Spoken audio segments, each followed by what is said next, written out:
السلام علیکم ورحمۃ اللہ وبرکاتہ۔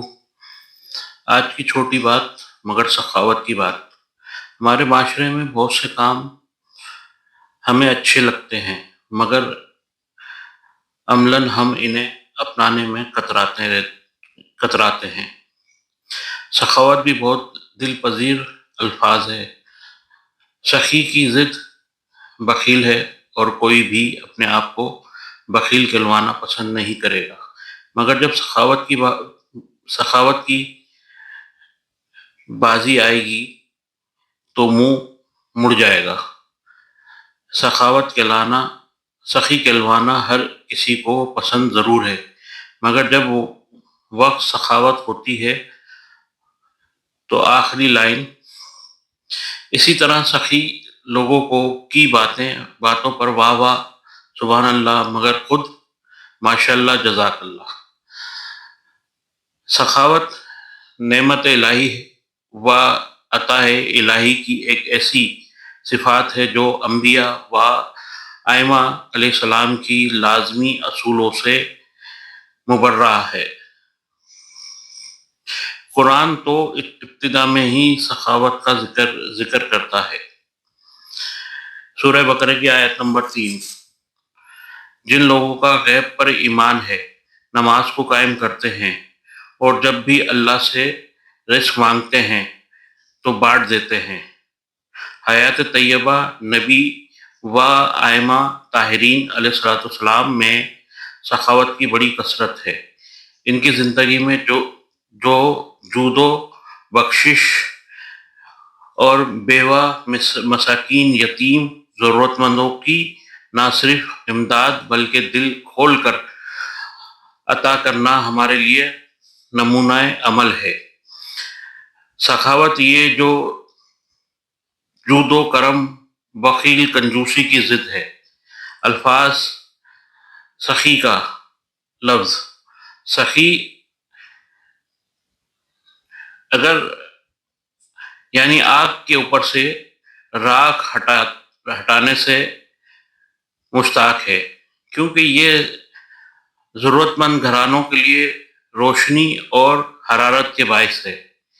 امام جعفر صادق علیہ السلام فرماتے ہیں، سخی و کریم شخص وہ ہے جو اپنے مال کو صحیح اور ہر حق جگہ پہ خرچ کرے۔ بخاری کہتے ہیں کہ سخاوت اور اسراف، فضول خرچی کے درمیان بہت ہی باریک فرق ہے۔ ممکن ہے کہ بعض لوگ اسراف اور ضائع کرنے جو کہ گناہ کبیرہ میں شمار ہے کو سخاوت کا نام دیں۔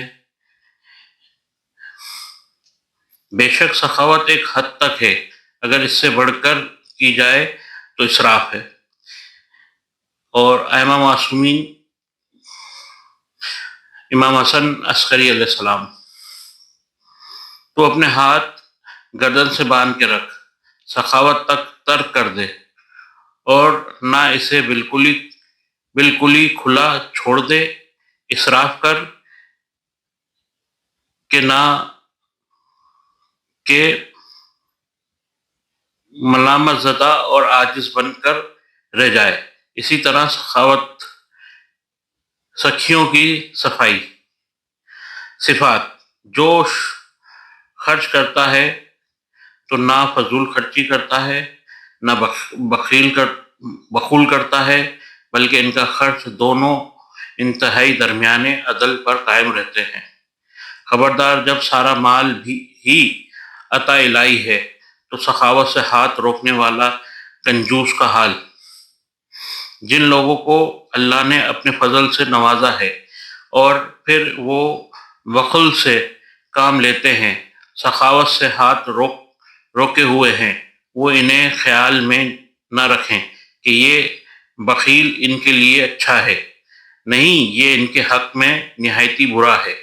جو کچھ وہ اپنی کنجوسی سے جمع کر رہے ہیں وہی قیامت کے روز ان کے گلے کا توق بن جائے گا۔ زمینوں کی میراث اللہ ہی کے لیے ہے اور تم جو کچھ کرتے ہو اللہ اس سے باخبر ہے۔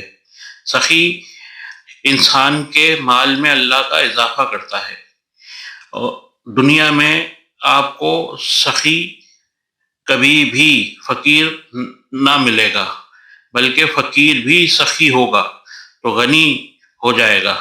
آزمائش شرط ہے، آزما کر دیکھیں۔ سخاوت میں اعلیٰ ترین نام مولا علی علیہ السلام کا ہے کہ دنیا دشمن بھی اعتراف کرتے ہیں۔ اگر علی کے پاس 2 کمرے ہوں، ایک سونے سے اور ایک دوسری چیزوں سے بھرا ہو، تو سونے سے بھرا کمرہ بھوسے والے کمرے سے پہلے خالی ہو جائے گا۔ آخری بات، امام موسیٰ کاظم علیہ السلام کو جب عباسی خلیفہ منصور نے مجبور کیا کہ آپ مبارکباد کی محفل میں تشریف رکھیں اور آنے والوں سے تحفے وصول کریں، لوگوں نے بہت سے تحفے پیش کیے، جن کی خلیفہ نے ایک فہرست بنوائی اور امام کے حوالے کی۔ ایک نیک دل بوڑھا امام کی خدمت میں عرض کی، مولا، غربت کی وجہ سے کوئی تحفہ نہیں لا سکا، بس آپ کے جد امجد امام حسین علیہ السلام کے غم میں چند اشعار بنا کے لایا ہوں۔ اس نے جب وہ اشعار پڑھے تو امام نے ساری چیزیں اس کو بخش دیں۔ فرمان مصطفیٰ صلی اللہ تعالی علیہ وآلہ وسلم، سخی انسان اللہ سے، نیک لوگوں سے اور بحث سے بہت قریب ہے۔ سخی شعار انبیاء علیہ السلام و اہل بیت علیہ السلام ہیں۔ اپنے اندر ان صفاتوں کو زندہ کریں، تھوڑا یا زیادہ، بس کچھ نہ کچھ حقدار کو عنایت کرتے رہیں۔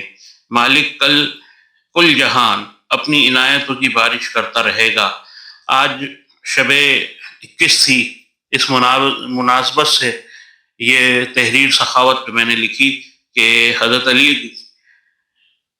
مشکل کشا شیر خدا کا تو یہ عالم تھا کہ رکوع نماز میں، قرآن میں بھی ذکر آیا ہے، نماز میں پڑھنے اور رکوع کے حالت میں بھی اپنی انگوٹھی دے کر زکوٰۃ دیتے ہیں۔ تو یہ گھرانہ سخیوں کا گھرانہ ہے اور ان سے وابستگی ہونی چاہیے۔ آج جو بھی ہمارا اس گفتگو کو سنیں، تو آج شیر خدا کی شہادت کا دن ہے، تو جو آپ سے توفیق ہو سکے کچھ پڑھیں، کچھ سخاوت کریں اور کچھ نیاز کریں، جس طرح آپ کے ہاں ہوتا ہے وہ اس طرح کریں۔ اللہ تعالی ہم سب کا حامی و ناصر ہو۔ اللہ تعالی ہمیں سوچنے سمجھنے کی صلاحیت عطا فرمائے۔ شب قدر کے آخری دن رہ گئے، اب 23ویں شب کے لیے انشاءاللہ تعالی تیاری کریں اور خوب اس میں عبادت کریں، اپنی بخشش کرائیں، اپنے مرحومین کی بخشش کرائیں۔ آمین بجائے نبی الامین صلی اللہ تعالی علیہ وآلہ وسلم۔